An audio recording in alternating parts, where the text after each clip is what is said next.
Here are the 5 actresses from Hollywood's golden age with amazing life stories, starting with Hedy Lamarr.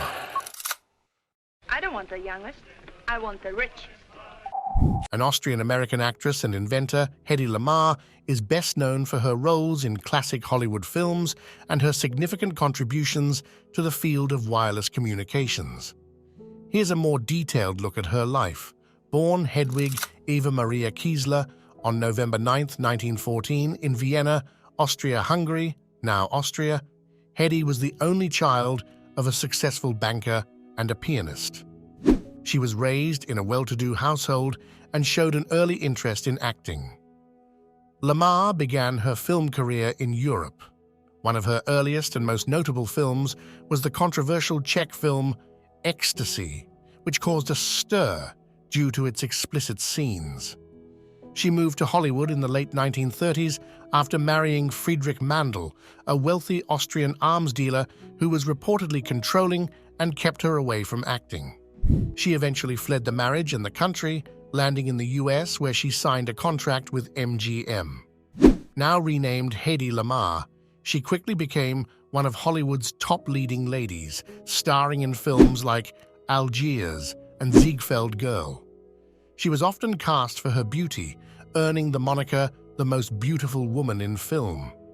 Still, she wanted more challenging roles, which she found difficult to obtain. Apart from her Hollywood career, Lamarr had a keen interest in science and inventions. During World War II, she and composer George Antheil devised a secret communication system to help combat the Nazis. Their invention aimed to prevent the interception of radio-controlled torpedoes by using frequency hopping. They received a patent for their invention in 1942, but it wasn't adopted by the US Navy until the 1960s. Still, their work laid the groundwork for future technological advancements, including Wi-Fi, Bluetooth, and CDMA, a mobile phone technology. In her personal life, Lamarr was married and divorced 6 times. She had 3 children, and despite her early success, she faced financial difficulties in her later years. Her contributions to technology remained largely unrecognized during her lifetime. Lamarr became reclusive in her later years, preferring to stay out of the limelight. In recent years, her contributions to science and technology have garnered more recognition. The 2017 documentary Bombshell: The Hedy Lamarr Story brought her story to a new generation. Hedy Lamarr's life was a blend of beauty, brains, and talent. Today, she is remembered not only as a silver screen legend, but also as a pioneering inventor who made significant contributions to the modern world. Our next starlet on the list at number 2 is the iconic Audrey Hepburn. There's so many images that will never go away. Born Audrey Kathleen Ruston on May 4, 1929, in Brussels, Belgium, to a British father and Dutch Baroness mother, she was educated in multiple countries due to her family's background and the instability of Europe at the time. Audrey and her mother were in the Netherlands when World War II broke out. Living under Nazi occupation, she and her family experienced the hardships and tragedies of the war firsthand. To cope and resist in her own way, young Audrey, trained in ballet, gave secret dance performances to raise money for the Dutch resistance. These events were later termed black performances, as they were done in secret to avoid Nazi attention. After the war, she continued her ballet training in Amsterdam and then in London, but eventually realized that she would not become a prima ballerina. This led her to try acting. Her breakout role was the lead in the Broadway play Gigi in 1951. Hepburn's Hollywood breakout came with Roman Holiday opposite Gregory Peck. Her role earned her an Academy Award for Best Actress. She followed with numerous classics, including Sabrina, Funny Face, and of course, Breakfast at Tiffany's. Audrey became a fashion icon known for her timeless and elegant style. Her collaboration with designer Hubert de Givenchy resulted in some of film and fashion's most memorable looks. In her later years, Hepburn dedicated much of her time to humanitarian work. In 1988, she became a UNICEF Goodwill Ambassador. Having witnessed the effects of war firsthand as a child, she was deeply committed to helping children in need, especially in war-torn countries. She traveled extensively for UNICEF, advocating for children's rights and humanitarian aid. In her personal life, Hepburn was married twice, first to actor Mel Ferrer and later to Italian psychiatrist Andrea Dotti. She had two sons, Sean Ferrer from her marriage to Ferrer and Luca Dotti from her marriage to Dotti. Today, Audrey Hepburn is remembered not only for her exceptional talent and style, but also for her immense compassion, and the Audrey Hepburn Children's Fund was established to continue her efforts for children worldwide. At number 3, we have May Wong. I don't speak Chinese. I speak English. A groundbreaking actress, notable for being the first Chinese-American Hollywood movie star. Her life and career were both remarkable and complex. Born Wong Liu Song on January 3, 1905, in Los Angeles, California, she was the second of 7 children in a laundryman's family. Growing up, she was captivated by movies and frequented Nickelodeon theaters in her neighborhood. Anna began her film career as an extra in silent films during her teenage years. She rapidly gained attention and was soon cast in bigger roles. Her first significant role came with The Toll of the Sea in 1922, one of the first color films ever made.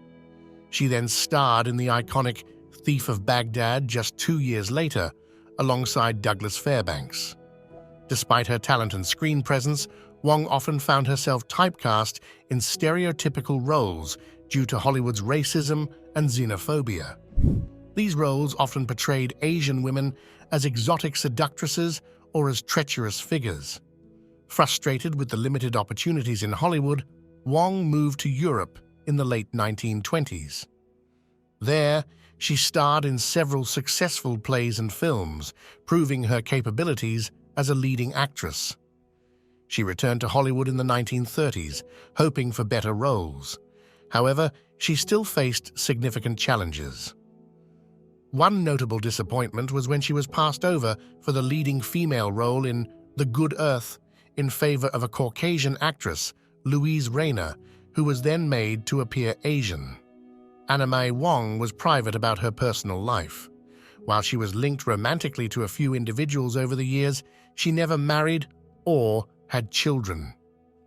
She faced significant challenges due to her race, both personally and professionally, and became an advocate for better roles and representation for Asian Americans in Hollywood. As time passed, and with the advent of World War II, Wong used her celebrity status to support Chinese resistance against Japan.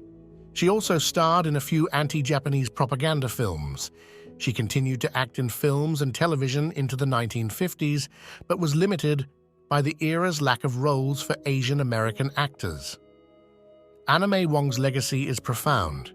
She is remembered not only for her pioneering achievements in cinema, but also for her courage in confronting and challenging the racial prejudices of her time.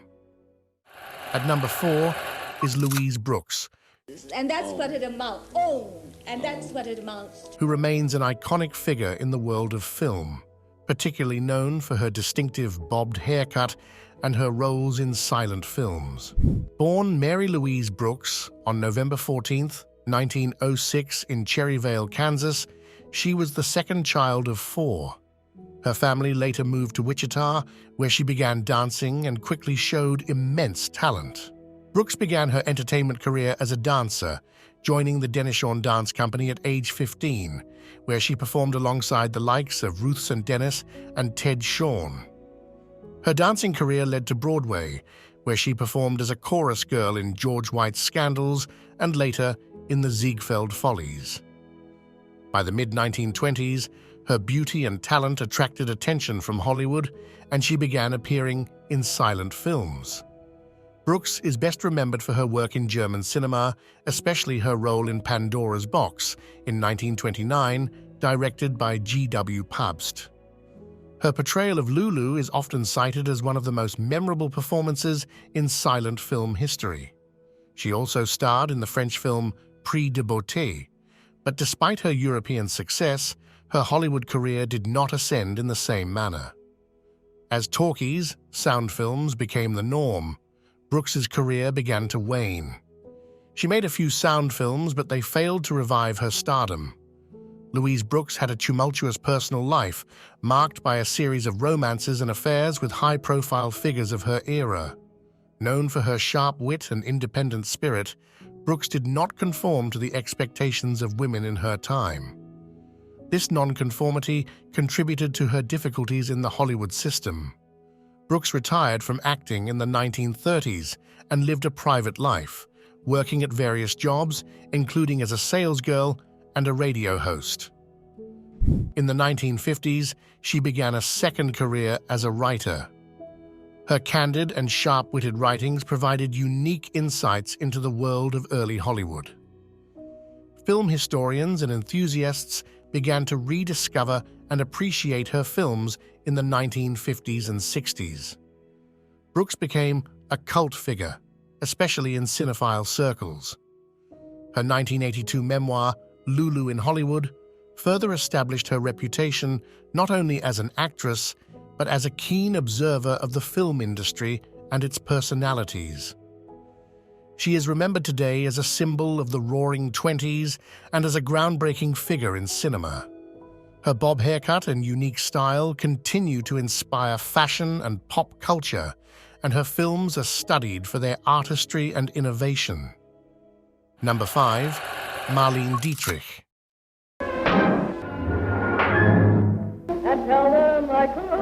Born Marie Magdalene Dietrich on December 27, 1901, in Schöneberg, now a district of Berlin, Germany, she showed an early interest in music and theater. Dietrich's breakout role came with Joseph von Sternberg's The Blue Angel in 1930, in which she played the sultry cabaret singer Lola Lola. Her rendition of the song, Falling in Love Again, became an instant classic. Her collaboration with von Sternberg continued in Hollywood, where she made several films, including Morocco, Shanghai Express, and The Scarlet Empress. These films solidified her image as a glamorous and enigmatic femme fatale.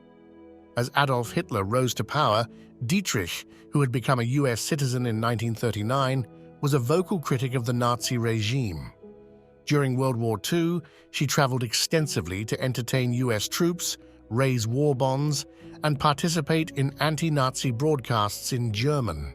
Her efforts earned her several honors, including the U.S. Medal of Freedom.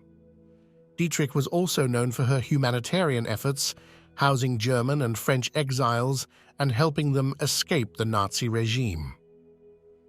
Dietrich was known for defying traditional gender norms, often wearing pantsuits and adopting an androgynous style.